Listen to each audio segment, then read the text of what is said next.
Right now on the NBC5 News at 10, stormy weather hits Soldier Field. Beyonce fans told to take cover before tonight's concert. Breaking news right across the street from Wrigley Field, a shooting outside of a popular sports bar. I'm collecting clues from here in Las Vegas to Miami, Milwaukee, and Chicago. Who rubbed out mob legend Sam Giancana 50 years ago? And in honor of Pope Leo's Peruvian roots, the food guy tonight takes us to a Chicago restaurant where the Pope's favorite dish is heaven on earth. The News at 10 starts now.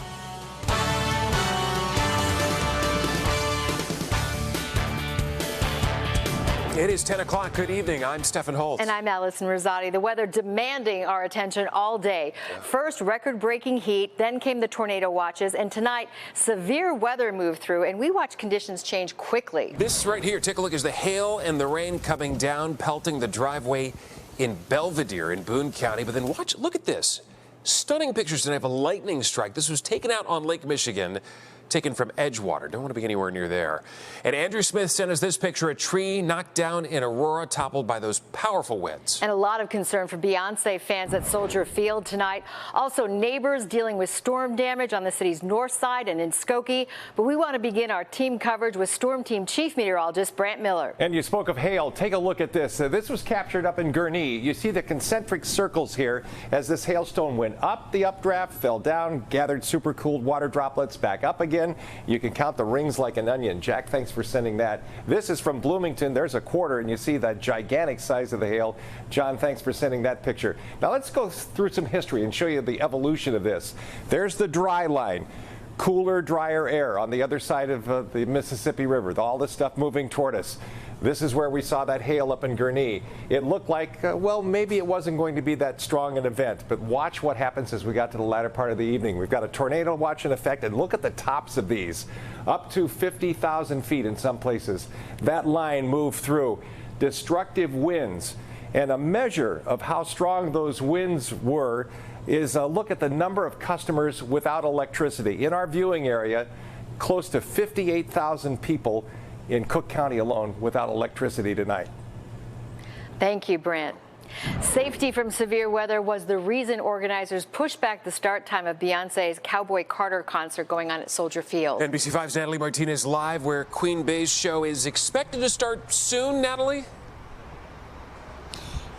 Hopefully. They have gotten the all clear from the stadium security to go on in and get their seats. However, we have not heard any singing just yet. This concert was supposed to begin at 7 o'clock tonight. Then it was pushed off to sometime after 9. And here we are standing here at 10 o'clock and haven't heard a peep even from an opening act.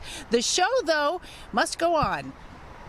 High winds pummeled Soldier Field tonight, just a couple of hours before heavy rains and potentially life-threatening severe weather forced thousands of fans already in their seats to seek shelter. Soldier Field has ordered that all persons move to covered shelter as directed by security personnel and ushers, who are identified by their red, blue, or orange jackets.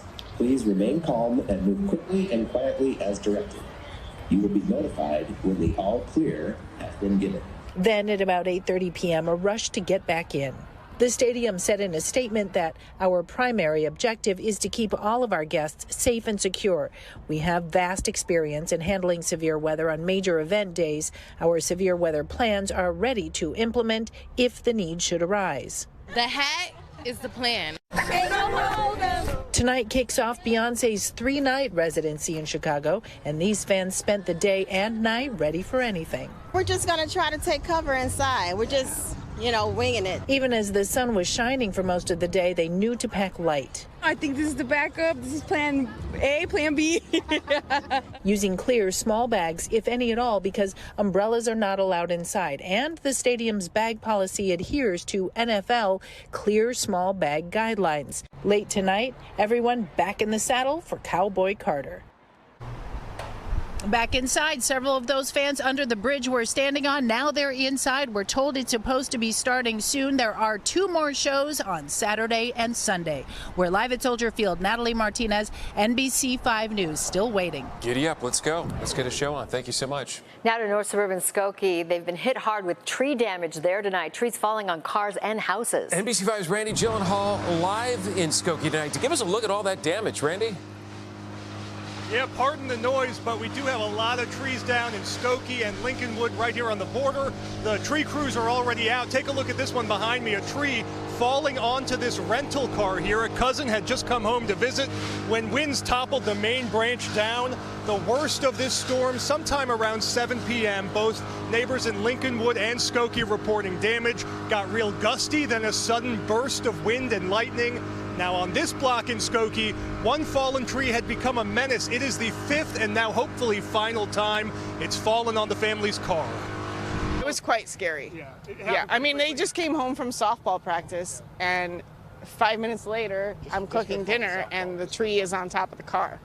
It's absolutely absurd because I've literally called about this tree so many times within the past 15 to 20 years. I'm hoping this is the end of the curse of the tree. Well, power outages are happening in some parts of Skokie. We have seen those power crews and, of course, all the landscaping and tree crews very loud, waking up the neighborhood here. For now, we're live in Skokie. I'm Randy Gyllenhaal, NBC 5 News. Late and loud there. Thank you so much. From the suburbs, let's turn to the city now. JC Navarrete is live on the north side of Chicago with a look at storm damage there. Looks similar to what Randy was seeing.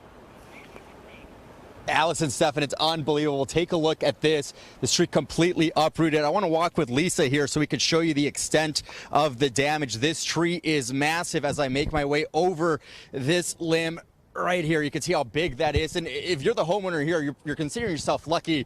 This tree did not fall on this car, but the luck does run out because it did fall on their roof and the neighbor's roof. I spoke to Christina, who's lived here her whole life. Here's what she told me. And I heard a whoosh, and I said to my friend, what was that? And my neighbor comes running into my front door and says, your tree just fell in our house. And I couldn't even believe what she just said. And I came out and looked, and I couldn't believe it. I still can't believe it. I mean, this is crazy. A frustrating situation. She's on the phone with her insurance right now. Again, you take a look at the size of this tree. She tells me she's been on the phone with the city about getting it removed repeatedly. Now, all things considered, it could have been much worse. Everyone tonight is okay. Back to you. Yeah, it could have been really bad there. Glad she's okay. Thanks, JC. Got some breaking news in Wrigleyville tonight. Right across the street from Wrigley Field, someone was shot outside of the well-known sports bar Murphy's Bleachers. Police say a 26-year-old man was standing on the sidewalk when he got shot in the arm. Witnesses then say they heard several shots. They saw the victim run inside, run into the kitchen. Police say a person of interest is in custody tonight, and they have recovered a gun near the scene. A Gurnee school teacher is charged with child pornography and sharing photos of local students with pedophiles. Lake County detectives have arrested 47-year-old Todd Fowler after getting a tip from a social media company. Investigators say he collected social media photos of local children and then shared that content with pedophiles across the country. Fowler, again, is a teacher at Woodland Elementary School in Gurnee. The school is now working with police to see how many students may be impacted.